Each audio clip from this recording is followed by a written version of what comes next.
Jaya Radha Madhava Kunja Bihari Radha Madhava Kunja Bihari Jaya Radha Madhava Kunja Bihari Radha Madhava Kunja Bihari Gopi Jana Vallabha Girivaradhari Vallabha Girivaradhari Gopi Jana Vallabha Girivaradhari Gopi Jana Vallabha Girivaradhari Yashodanandana Bhajana Ranjana Yashodanandana Bhajana Ranjana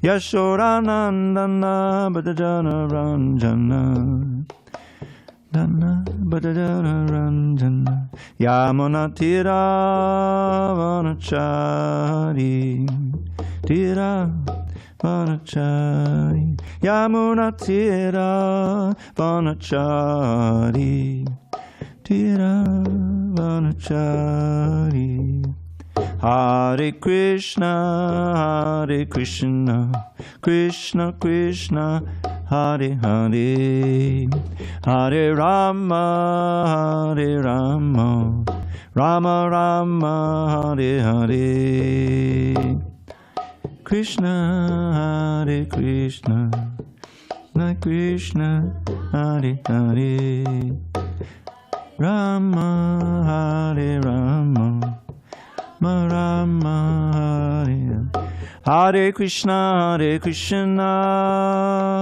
Krishna Krishna Hare Hare Hare Rama Rama Rama Hare Hare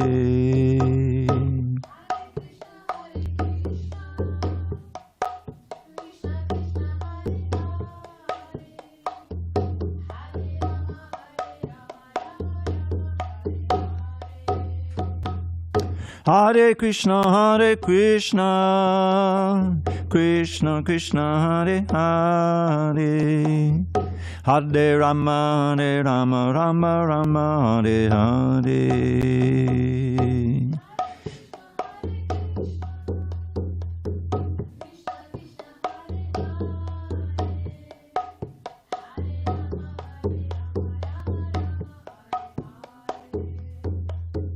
Jaya Radha Madhava Kunja Bihari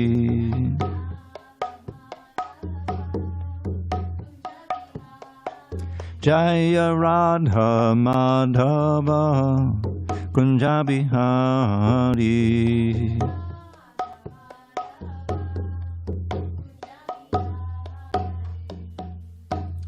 Jai Om Vishnupad Paramahansa Parivajakacharya Ashtoto Tadashri Srimad His Divine Grace Srila A.C. Bhaktivedanta Swami Prabhupada Ki Jai ISKCON BBT Founder Acharya Srila Prabhupada Ki Jai Jai Om Vishnupad Paramahansa Parivajakacharya Ashtoto Tadashri Srimad His Divine Grace Srila Bhakti Siddhanta Saraswati Thakur Ki Jai Ananda Koti Vaishnavinda Ki Jai Namacharya Srila Haridas Thakur Ki Jai Srimad Bhagavad Gita Ki Jai Samaveda Bhaktivinoda Ki Jai All glories to the assembled devotees. All glories to the assembled devotees. All glories to the assembled devotees.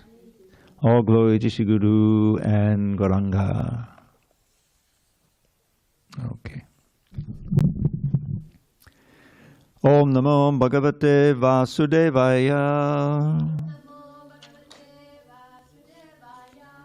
Om Namo Bhagavate Vasudevaya. Om Namo Bhagavate Vasudevaya.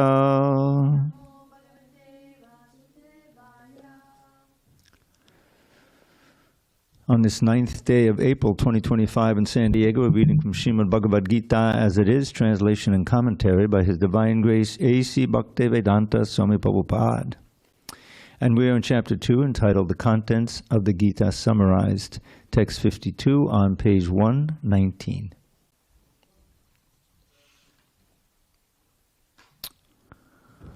Okay.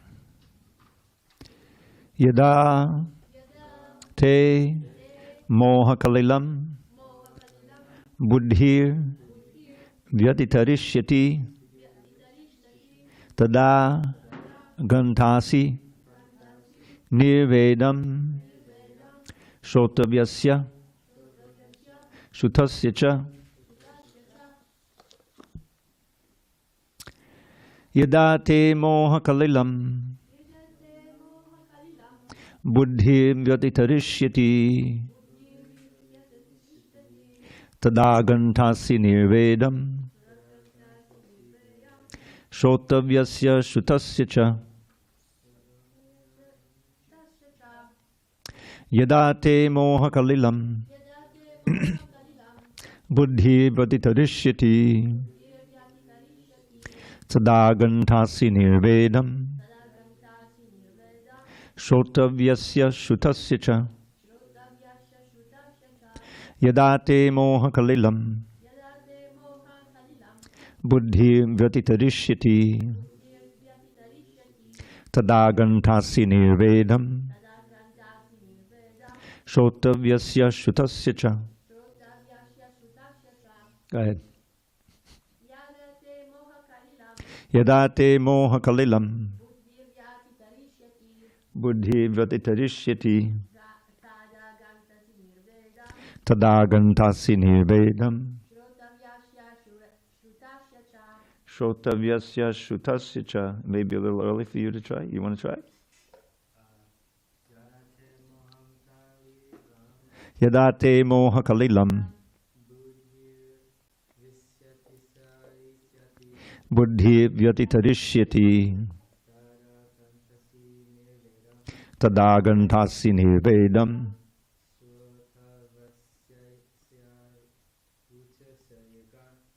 shotavyasya shutasya cha. Not bad. Is that the first time? Yeah. Okay. Not bad at all. Chad? Yada te moha kalilam Yada te moha kalilam buddhir vyatitarishyati buddhi vyatitarishyati tada gantasi nirvedam tada gantasi nirvedam shotavyasya shutasya cha. shotavyasya shutasya cha. Tapas, you there? Tapas is not here, but Mahima is. Oh, Mahima. Haribol. Go ahead. Yada te moha kalilam Yada te moha kalilam buddhir vyatitarishyati buddhi vyatitarishyati tada gantashti nirvedam tada gantasi nirvedam shotavasya shrutasya cha. shotavyasya shutasya cha. Yada, when, te, your, moha of illusion, kalilam, dense forest, buddhi, transcendental service with intelligence, vyatitarishyati, surpasses, tada, at that time, ganta asi, you shall go, nirvedam, callousness, shotavyasya, toward all that is to be heard, shutasya, all that is already heard, cha, also. This is yours, by the way, afterward. Translation, Krishna says to Arjuna, when your intelligence has passed out of the dense forest of delusion, you shall become indifferent to all that has been heard and all that is to be heard. Purport. There are many good examples in the lives of the great devotees of the Lord, of those who became indifferent to the rituals of the Vedas simply by devotional service to the Lord. When a person factually understands Krishna and his relationship with Krishna, he naturally becomes completely indifferent to the rituals or fruitive activities, even though an experienced Brahmin. Sri Madhavendra Puri, a great devotee and acharya in the line of the devotees, says, Sandhya vandana baddha masta babato bho snana tubhyam namo. Bho deva pitadashchatarpana vidho naham chamak chamyatam. Yatra kvapi nishadya yadava kalotang sasya kansa dvisha smaram agam hadami tadalam manneka mannename. Which means, All my prayers 3 times a day, all glory to you. All bathing, I offer my obeisance unto you. O demigods, O forefathers, please excuse me for my inability to offer you my respects. Now, wherever I sit, I can remember the great descendant of the Yadu dynasty, Kṛṣṇa, the enemy of Kṛṣṇa, and thereby I can free myself from all sinful bondage. I think this is sufficient for me. The Vedic rites and rituals are imperative for neophytes, comprehending all kinds of prayer 3 times a day, taking a bath early in the morning, offering respects to the forefathers, etc. But when one is fully in Krishna consciousness and is engaged in his transcendental loving service, one becomes indifferent to all these regulative principles because he has already attained perfection. If one can reach the platform of understanding by service to the Supreme Lord Krishna, he has no longer to execute different types of penances and sacrifices as recommended in revealed scriptures. And, similarly, if one has not understood that the purpose of the Vedas is to reach Krishna and simply engages in the rituals, etc., then he is uselessly wasting time in such engagements. Persons in Krishna consciousness transcend the limit of Shabda Brahma, or the range of the Vedas and the Upanishads. Om Jnana Timirandasya Jnanandana Shalakaya Chakshu Unmidatam Mena Tasmai Shri Gurave Namaha. I was born in the darkest of ignorance, but my spiritual master Srila Prabhupada opened my eyes with the torchlight of knowledge. I offer my humble obeisance unto him and all members of Sri Parampara, the disciplic succession.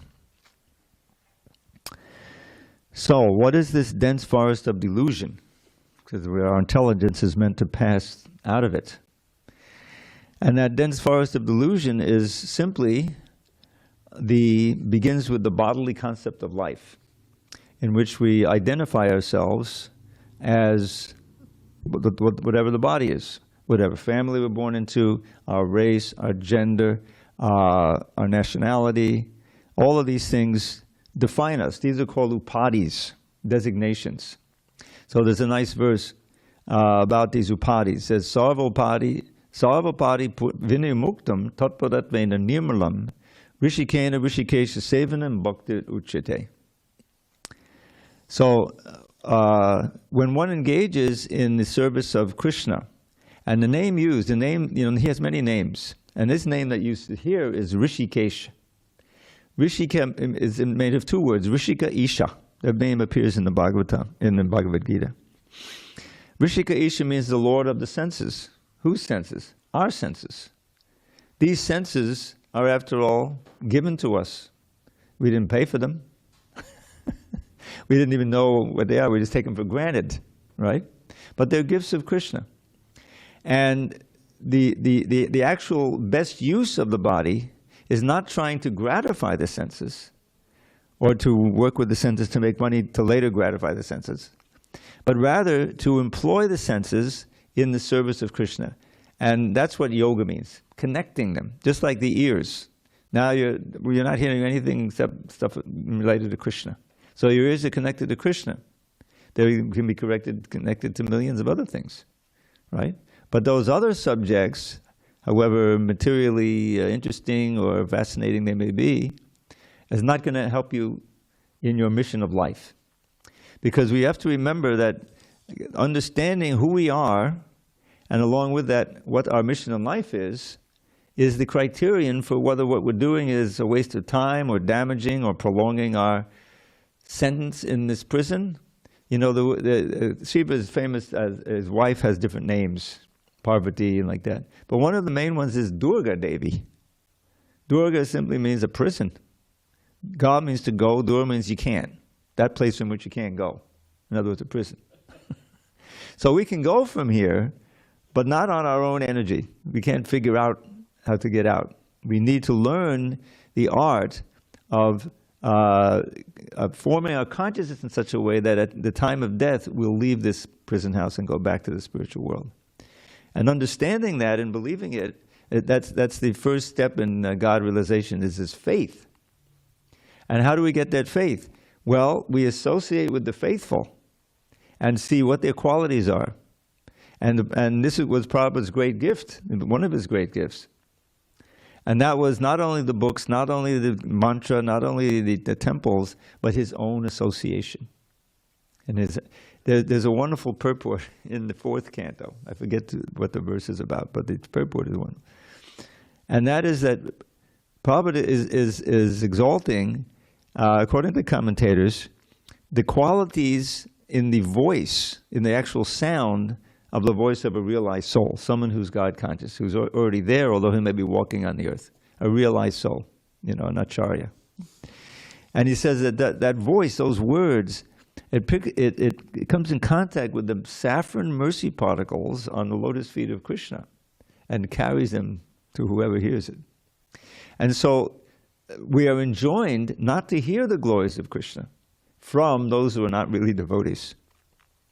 I remember some years ago, I don't know if it's still going on, it may, but there was a fellow who told everyone, I'm not a devotee of Krishna, but he had a very nice way of chanting Hare Krishna. I don't believe in Krishna, but he liked the sound, whatever it was. So his kirtans was sometimes played, and that we shouldn't do that, because the subtle effect is not that you get closer to Krishna, because the quality isn't there, the quality of love, the quality of genuine devotion. You see what I'm saying?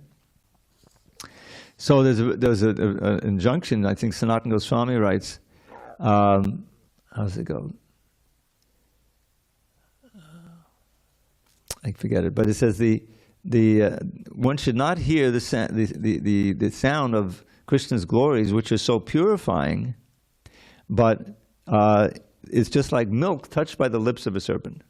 The taste may be there, the nutrition is still there, but it's poison now, even though it may have the same taste. So even though and Prabhupada, I was reading certain parts of his books, especially the early part of the 1st canto. He's writing with experience from India, and they have readings of Bhagavatam. Mass readings. They advertise so and so famous reader. Long hair and orange robes. He's going to be reading. Oh, so and so is reading. Okay, let's go. And they skip over all the first 9 cantos and most of the 10th canto, and they read only about the rasa dance. We're not supposed to do that. Because if you hear the rasa dance from the wrong person and in the wrong mood, then you'll think that, oh, Krishna is giving us permission. Look, he's showing the way. We can have it's illicit fairs, young boys and girls, But this world is like in the 15th canto, the 15th chapter of the Bhagavad Gita, right at the beginning. This world is compared to a tree reflected in a pool of water.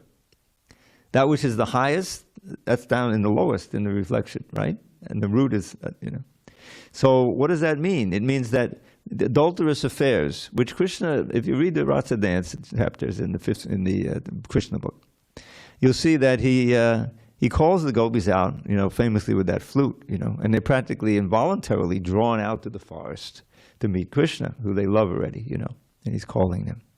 When he gets there, he says, oh, nice that you could come out. How can I help you? What is this official thing? He says, oh, it's very dangerous out here now. There's all of these wild beasts, and it's very dark, Plus, adulterous affairs are not approved. You can't go to heaven if you do that, And all of these things, and they're just, what is this, crestfallen. So eventually he breaks that, and they have it, they dance and everything. It's a whole complicated thing. But the point is that who we're hearing from and the qualities of the person who we're hearing from is very important. They can either increase our faith in the process of Krishna consciousness, or they can increase our faith in the pseudo Krishna consciousness that really isn't going to take us back to Godhead, but will keep us in this material world. So Krishna is giving the standard here. When the intelligence is passed out of the dense forest of delusion. Now, what is that dense forest of delusion? That's the conviction that I am this body, I'm such and such age, such and such gender, I have such and such money, this is where I live, this is my family tree, you see, this is who I am. And all of this stuff that bewilders the soul into identifying with the body and the relations of the body. And then what happens when you die? That all goes kaput. You don't die. You go on to the next life. And you may be born in a human family, you may not. You know, you're attached to this wonderful San Diego. Okay, great. You know, you can be born to so many beautiful trees, or some nice dog being walked in the morning in San Diego, because you want to be in San Diego. So what did you get? You were demoted. You weren't promoted. You know, closer to back to God. So Krishna is talking about you have to get out of that web of illusion, a dense forest, he calls it, of delusion. And the whole key is the intelligence. Buddhi vyatitarishiti, that word that none of us could pronounce. Vyatitarishiti, surpasses.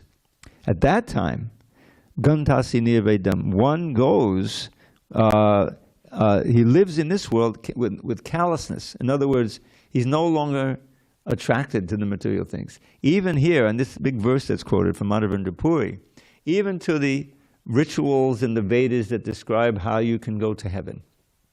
You're indifferent to that. Who wants to go to heaven? That's material heaven. Oh, I can enjoy it. Krishna describes Vishala, what is it? You go to heaven and you enjoy godly delights, and then chine punye matya mishanti. Then when your punya is used up, because it's all material, you're like putting punya credits in by doing good works and performing the sacrifices and all this. It's all part of the Vedas, you can say. But it's the material part of the Vedas. Krishna says, Traigunya Vishaya Veda Nistraigunya Bhavarjana.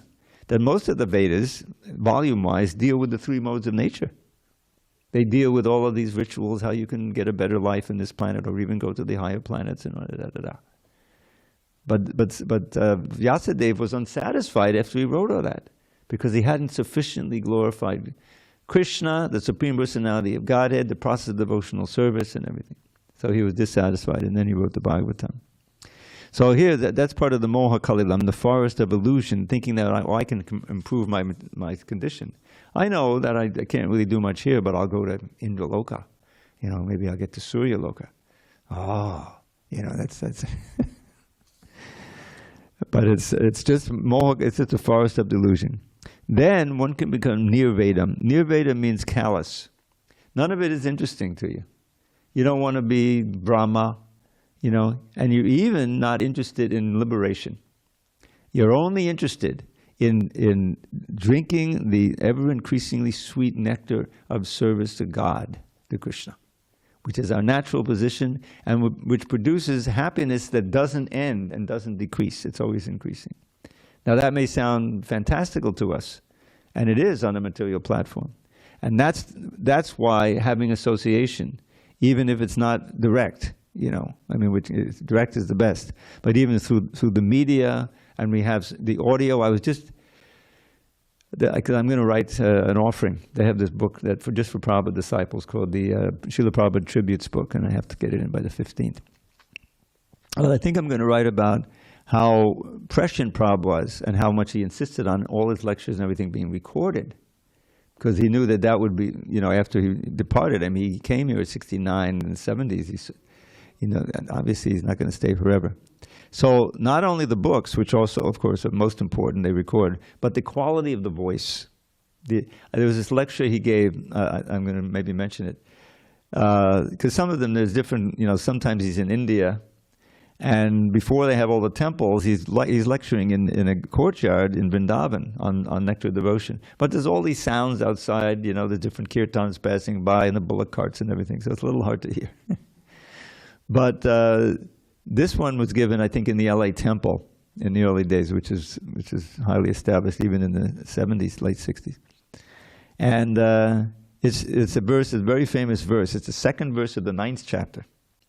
Rajavidya Rajaguyam Pavitram Idamuttamam Uttamam Pratyakshavagaman Dharmyam Susukam Kartambhavyam. This knowledge in the Bhagavad Gita is the king of knowledge, Rajavidya. But it's also the king of esoteric, confidential knowledge. Prabhupada would call it confidential, but esoteric means it's not easy. You can't understand it on your own. You need to work at it. But it's the king of confidential knowledge. Pavittam idamuttam, and the most purifying knowledge. Purifying of what? purifying of these material desires and illusions and identification with things that we're not, which are keeping us bound here. So this knowledge, if you have it, will inspire you to act in such a way to loosen those bonds and become more and more established in your real identity. So Raja Pavitram idam uttamam, the most purifying. Pratyakshavāgamam dharmyam. One can experience the benefit of this knowledge directly. It's directly experienced. Just like the chanting of the Hare Krishna, that's part of knowledge. You have to do it understanding something about the benefits of it, right? Of course, you may do it just on a whim. That's good also, you know. But the more you know what you're doing and the more you're able to focus and hear every syllable of the word, the more you'll get the benefit of chanting. Just like if you're in front of the altar, but you're thinking of something else. You may be looking at the deities, but it's not really registering. You know, you're not getting the full benefit. To be fully present and focused and concentrating, that's where everything happens. So at that time, when one is passed out of the forest of delusion, one's intelligence, then gantasi nirvedam, you come to the point of callousness. In other words, the material energy can't allure you anymore. You see? Not necessarily because of your knowledge, that also coupled with your direct experience of Krishna. If you're actually chanting Hare Krishna with attention, and especially if you're, at enough practice, it's going on in your mind all the time, and you're remembering Krishna, then material energy can't allure you. And we have the wonderful example in Haridas Thakur. He was born in a Muslim family, but he took up Krishna consciousness. And he was known as the Namacharya, Haridas Thakur. And that's why even in the prayers that we chant at the end of a kirtan, he's also glorified in that. You'll hear Namacharya, which means the Acharya or the exemplar for the chanting of the holy name. Who remembers how many names he chanted every day? You should know this by now, Sureshwar. No? Doesn't register?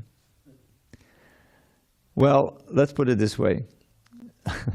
Prabhupada started us off with 64 rounds, which was only 1/3 of what Haridas Thakur was chanting. But even 64 rounds was way too much for us. You know, he had these people who had joined in the storefront, and they had to get some beads. There was no job. There was no Tulsi beads. They went to used to be called the 5 and dime. You remember the 5 and dime, right? Now it's the dollar store. That's an inflation. Dollar store they go. So they got some big old beads, some red beads, I don't know what, and they somehow strung them together. Maybe they had holes in them. And so they were going to get initiated. So Prabhupada said, okay, then you have to chant 64 rounds a day. So they started chanting. When they weren't chanting Hare Krishna, Hare Krishna. They were chanting Hare Krishna, Krishna. You can imagine how long that takes. You wouldn't get through in 24 hours. So they came back to Prabhupada and said, Prabhupada, if you want us to do anything else, then we can't chant 64 rounds. Okay, 32 rounds minimum. All right, let's chant Hare Krishna. They came back again. Prabhupada, 32 is too many. 16, absolute minimum, at least 16.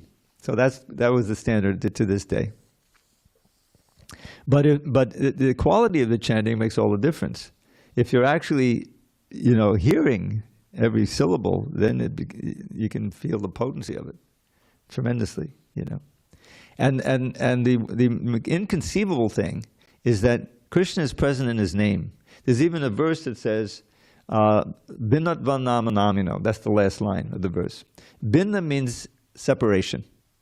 There's this phrase that's very famous, Achincha beta beta tattva. Does that ring a bell with anyone? Should ring a bell with you. Anyway, okay, forget it. It's only been 30 years. Anyway. So let's take that apart, okay? Achintya means inconceivable, okay? Beta means separation.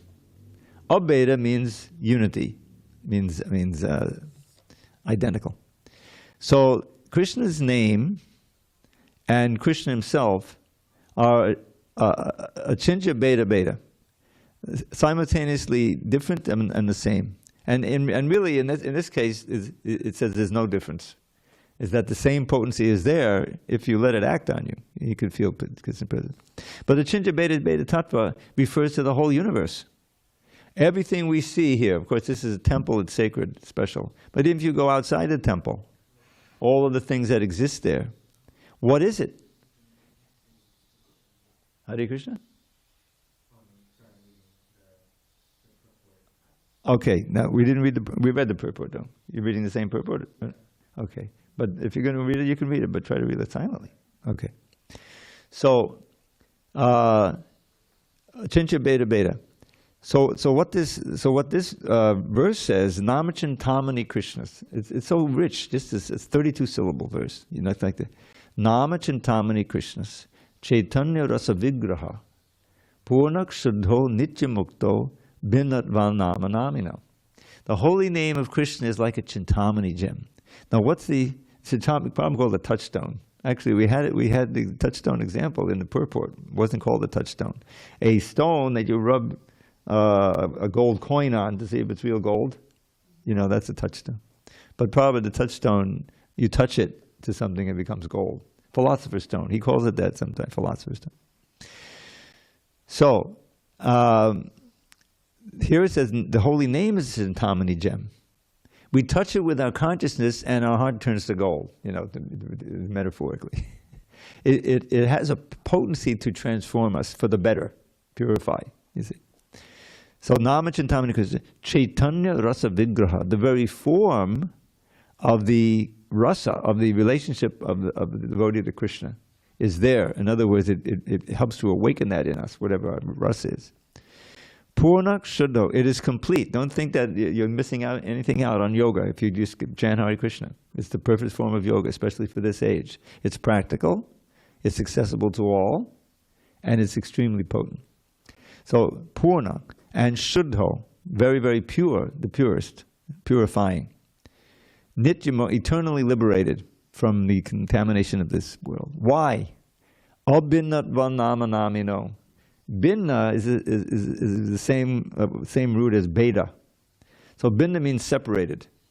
But this is abhinna, no separation. Abhinatvan nama namino. It has the quality of being united with, undifferentiated. Abhinna. Nama namino. Nama is the name. Namino is the named. So the named is God, is Krishna. His name is Krishna. So that very name, that very sound, Kṛṣṇa, Krishna, Krishna, is inconceivably non-different from Krishna, which means that we can get the benefit of his association by associating with his name. But it all depends on our concentration, our faith, our listening, and our devotion.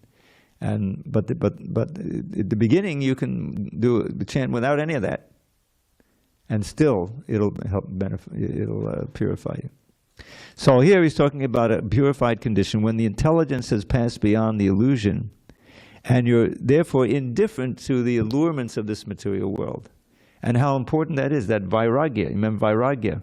Raga, in the material sense, simply means material attachment. And we're victimized by that. If we have no standing, we have no spiritual knowledge to interpret or to guide us in our life, then we'll be victimized by the material energy. Not only by the attractions, but by the aversions. That's also part of it. That's the other side. And Haridas Thakur showed that perfectly. So he was always chanting the holy. He's chanting 196 rounds. So when he's not literally chanting, he's still chanting. It's still going on. He's always going, Hare Krishna, Hare Krishna. So two things happened to show his perfection. He was arrested because the Muslims were running India at that time. They were occupying even longer than the British later. So he was a Muslim and he converted to Hare Krishna. What is this? So they arrested him, and the Qazi, who was like the sheriff and the judge at the same time, he says, "You're born in such an exalted family, an Islamic family. How have you been bewildered by the Hindus, and taken it?" So he said, "Look, so many Hindus have been converted to Islam. So what if one Muslim is converted to Hinduism?" So he became very angry. Oh, you're speaking before me? You're arguing with me? Take him out, and beat him to death. They had big sticks, They executed big muscles, big sticks, So he wasn't sentenced to be beaten in 22 marketplaces. He was sentenced to be beaten to death. And the way they do it, they would take it into a public place, just like the hanging, but to warn people, okay, I don't want that, So that's, so the bazaar, the marketplace. So they take him, he's beating, he's chanting Hare Krishna, Hare Krishna. And actually, he wasn't feeling anything. It's just like Prahlad. He wasn't even screaming in agony. They're beating, and he's not being injured, he's not screaming. So they take him to the next bazaar, boom, boom, boom, boom, nothing. And so after, I don't know how many, 7, 8, they get scared, because if they can't execute him, they get executed. So Haridas Thakur heard them talking, he said, oh, that's no problem, then I'll just die. You see. Now, he wasn't really going to die, but if you go into a certain kind of samadhi, it looks like death, because you're hardly breathing, and So he did that, he fell down, and then they checked and said, oh, he's dead. Okay, well, so they took what they thought was the corpse back to the Kazi. And they were on the river, the bank of the Ganges, I think. And so they said, what do you want to do with the body, boss? Should we better bury him here? He said, no, because it'll become a place of pilgrimage for the Hindus. So better to throw him in the river, and then the river will take it. All right, so they threw him in the river. And of course he came out of it, he swam across to the other side. Hare Krishna, Hare Krishna, Krishna Krishna. You can do whatever you want. They actually told him before the beating, said, if you get through this, we won't touch it, So that was one side of the pain, that's the other side. The other side, so there was an envious landholder, Ramchandra Khan, I think his name was. And Haridas was getting, so many people would visit him and give donations, and he was being exalted by the Hindus because he was such a great Vaishnava. So Ramchandra Khan was envious of him. He said, well, okay, look. So he hired a bunch of prostitutes, and one very attractive young lady said, okay, look, you want me to lure him and seduce him? No problem. I'll go there, and then you can do whatever you want. So she went in the dead of night. He's a young man at this time, chanting Hare Krishna, Hare Krishna, Krishna Krishna.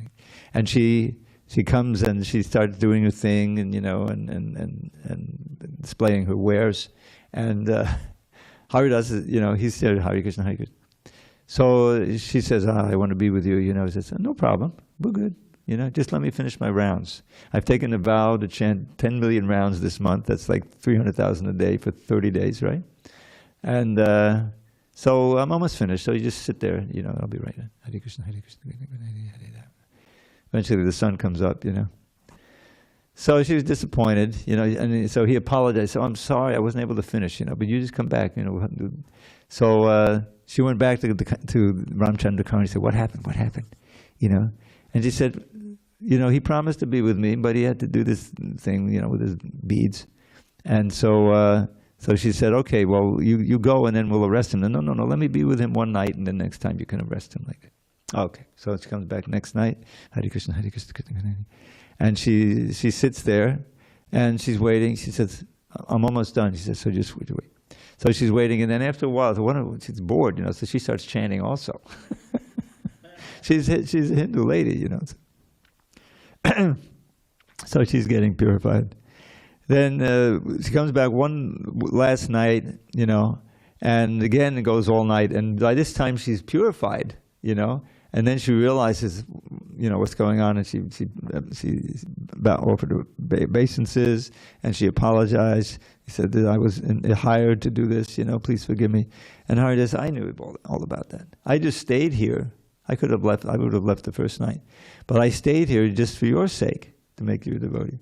So now, you just keep chanting that mantra, you see, and give all of your valuables to the Brahmins, and don't worry about it, everything will be provided for you. And she became a very famous Vaishnavi. And people would come with just like they come here. We don't have room for it, especially some holidays. 50 pounds of rice, and 50 pounds of dal and things like that. So she became famous, and then Haridas just left. So both sides, you see? The allurement is one side to try to enjoy. And the other side, how do you react to adversity? You freak out, or are you tolerant? Because the real devotee is very tolerant. This is spoken of as a real sadhu. Sadhu is an English word by now, right? Sadhu, satsang. So a sadhu is defined in the Bhagavatam in this way. Titikshava, karundika, suridak sarvadehinam, ajata shattavakshanta, sadhavak sadhubhushana. Here are the ornaments of a sadhu. Titikshava is this tolerance of pain, really, of things that are, insults and pain. Suridak sarva dehinam, and the best friend of every living being, you see. And the next verse describes why. It's interesting, this verse doesn't even mention Krishna or Bhakti, but the next verse says how a sadhu got that way. There's Kapila Dev speaking. It's Lord Kapila Dev, he's an incarnation of Krishna. Maya nannena bhavena bhaktim kurvanti yed vidham. By undeviating devotion to me, this is another symptom of a real sadhu, is that how he gets to have these qualities. By bhaktim kurvanti yed vidham. Matkute tyakta karmanas tyakta swajana bandhava. For my sake, such a sadhu will give up anything. And even if it's damaging, if it's an impediment, he'll give up the intimate bonds with his friends and relatives, you see. And that's the sannyas thing. It doesn't necessarily have to be that way. You can be in a marriage, but if the marriage is an impediment to your devotional service, then it has to be given up. But the main thing is the first line, Maya nannena bhavena bhaktin kurvanti yedutam. Very unbroken and very sincere and intense service to me. Then these qualities come naturally. The tolerance, titikshava, especially physical. That's a titikshava, you can hear. Karunika, and merciful to everyone. And the best friend of all living beings. And that means preaching Krishna consciousness. That's the only remedy. Otherwise you're stuck in the birth and death, old age and disease. Whatever you may achieve in this lifetime is lost at death. On the material plane. Anything spiritual, Krishna, that will stay with you, because it's by the Spirit. But so therefore, tolerant and merciful. Prabhupada gave the perfect example, Lord Jesus Christ. He tolerated and he kept preaching God consciousness, and they crucified him. Ajata Shatravat, he or she doesn't have enemy toward anyone. Enmity. There's Ajata Shatrava's enmity. Shanta, and therefore peaceful. No material desires and no envy of anyone else. Therefore it can be very peaceful. Shanta, sadhavak sadhabhushana. So that's the intelligence that passes beyond the dense forest of illusion.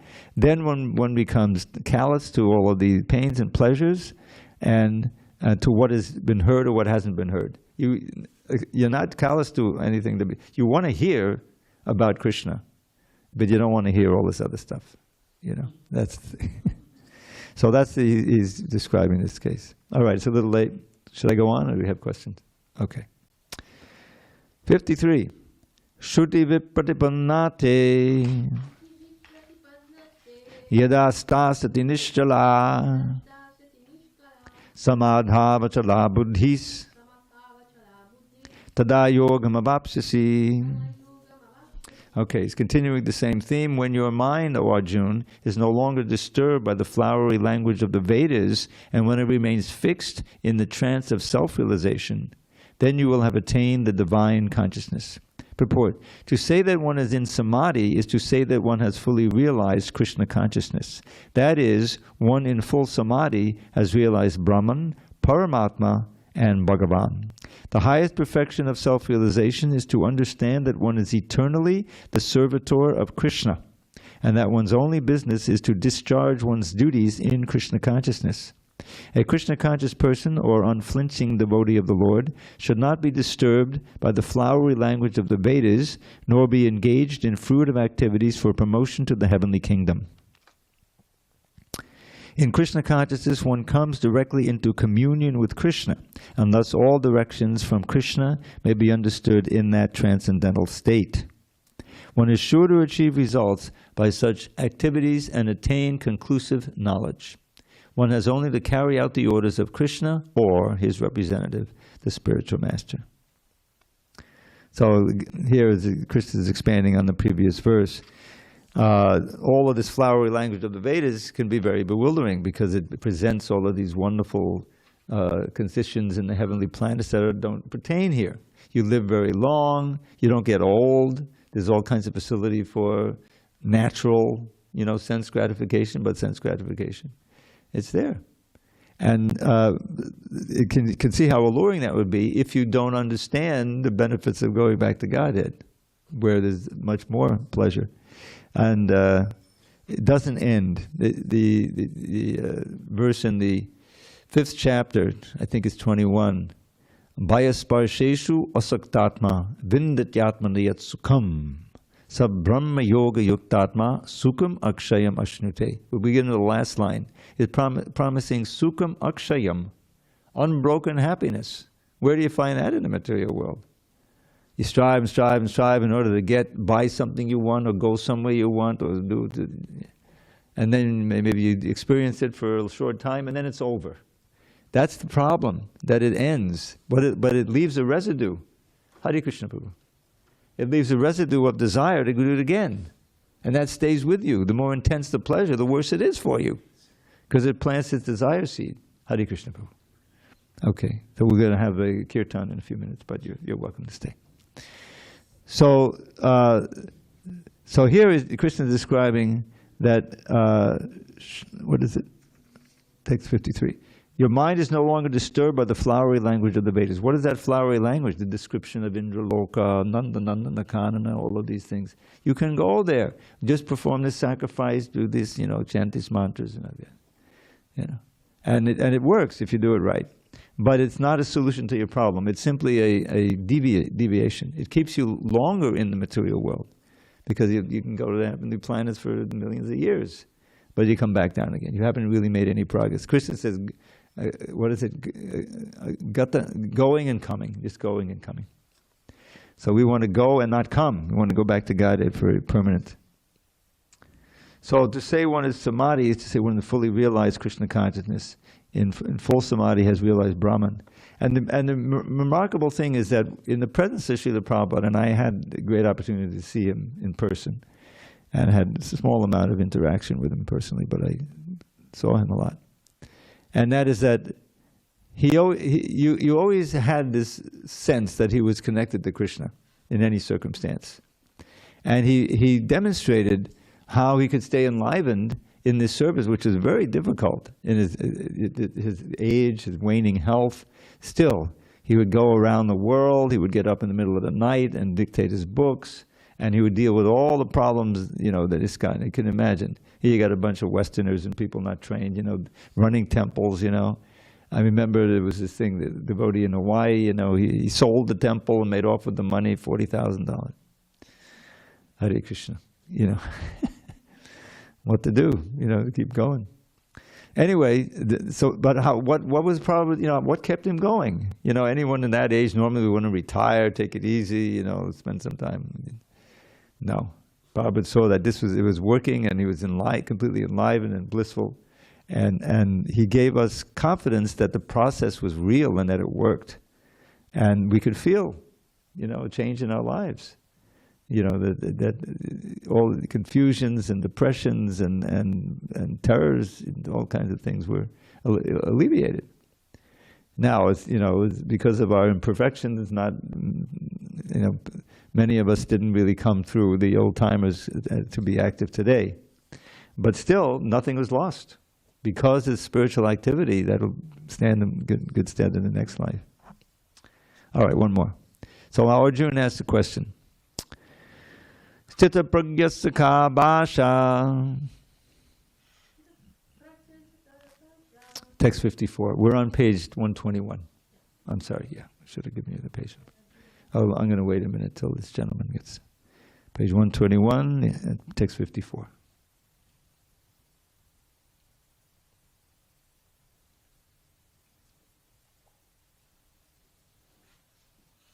You see it? Okay. Arjuna vacha. Sthita pragyasya ka bhasha. Samadhi stasya keshava. Sthita di kim prabhasheta. Kamasita Bhajeta Kim. Arjuna said, or we should say Arjuna asked, O Krishna, what are the symptoms of one whose consciousness is thus merged in transcendence? How does he speak? What is his language? How does he sit? And how does he walk? Purport. As there are symptoms for each and every man in terms of his particular situation, similarly one who is Krishna conscious has his particular nature, talking, walking, thinking, feeling, etc. As a rich man has his symptoms by which he is known as a rich man, as a diseased man has his symptoms by which he is known as diseased, or as a learned man has his symptoms, so a man in transcendental consciousness of Krishna has specific symptoms in various dealings. One can know his specific symptoms from the Bhagavad Gita. Most important is how the man in Krishna consciousness speaks. For speech is the most important quality of any man, any person. It is said that a fool is undiscovered as long as he doesn't speak. And certainly a well-dressed fool cannot be identified unless he speaks. But as soon as he speaks, he reveals himself at once. The immediate symptom of a Krishna-conscious person is that he speaks only of Krishna and of matters relating to him. Other symptoms then automatically follow as stated below. So we won't be able to read that tonight, but we can read it on Monday. And just to, one on this point, the Bhagavatam expands on all of these ideas. Lord Brahma says in his prayers, I think for creative energy in the 3rd canto, Yanna vajang kadabado vachananuvada chinvandiye anya vishaya kukata matigni yastu shruta hatabagar nibarata saras tang tan chapanta sadaneshu tamaksuhanta. He says, he's describing here who goes and who doesn't get to go to Vaikuntha. So this one describes who doesn't get to go. Yan navajanti, doesn't go. Nanvajan. Agabida. Agabida is he who destroys sin. It's a name for Krishna. Agabida. Rachananuvada. Rachananuvada simply means a creation of words. Say a book or any literature or any oral thing. Rachananuvada. Shrinvanti. Hears. Shrinvanti anya vishaya. Subjects, vishaya, other than that which deals with God or Krishna. Kukata. It's not Krishna Gītā, it's Kukata, it's bad talks, it's bad sound vibration. What's the first effect? Matignihi, destroys your intelligence. Here we're talking about how developing Krishna consciousness. Yastu Shruta, those who hear such vibrations, and it's practically everybody today, right? Hata Bhagaya, it takes away all your good fortune. And Ata Saras, it destroys your interest in the essence of life. Atasadas. And then, here's a very dramatic, tang tan chapanti, those very subject matters throw you down, chapant ashadaneshu tamaksuhantu, where you don't have any shelter in the darkness of ignorance. And you may very well lose the human form of life. So that's on the other hand, he has this verse previously, yetu tradiya chadanam bhadrakosha gandham. But, on the other hand, those who smell the fragrance of your lotus feet through the ears by hearing the sound describing from the Srimad Bhagavatam, your lotus feet. This difference in it. Such persons accept your devotion to you, bhaktya grihita chadanak parayachatesham, and you are never separated from the lotus of their hearts. So that's the difference. If we hear about Krishna, we can experience everything about him ultimately. He'll reveal more and more. And so then we'll be fixed, we'll be disinterested in all of these other vibrations and these things in the material world. It won't even appeal anymore. And that's vairagya through knowledge and through experience. It's so important. So Krishna is describing here, and we will take this up. Again, text 55, right? Yes, 555 on Monday. And now we'll adjourn for the Artik, beautiful Artik. Have you been before in Artik? Oh, when these curtains open, you'll see the beautiful deities, and we'll chant Hare Krishna. And if you don't remember the words, they're up there. That I think you can. All right, so we are on verse 55. All glories to Srila Prabhupada.